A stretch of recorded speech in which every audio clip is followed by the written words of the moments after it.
Luckily, today the overall survival for many CLL patients has improved so significantly, and probably many patients have a normal overall survival rates due to, in comparison to the age-matched patient population.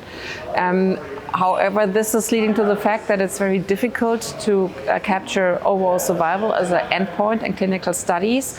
And therefore, my colleague Florian Simon will present here an abstract where he or our group is evaluating surrogacy endpoints based on meta-analysis on 12 studies from the German CLL study group, phase 2 and phase 3 studies, including more than 4,000 patients. And they looked at progression-free survival. We know that this is correlating longer progression-free survival with longer overall survival already from the times from chemoimmunotherapy.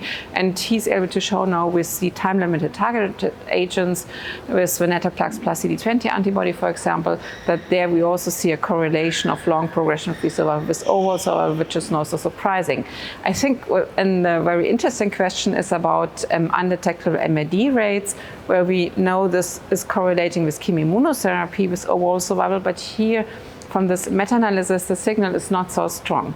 So this could be the reason that we have to wait longer times, wait for longer follow-ups on the one hand side, that we take here deeper MAD rates as below the level of 10 to minus 6 as cutoff, for example, or maybe we have to think about adding other detectable assays, as for example ctDNA in the future, in order to use those as surrogacy parameters.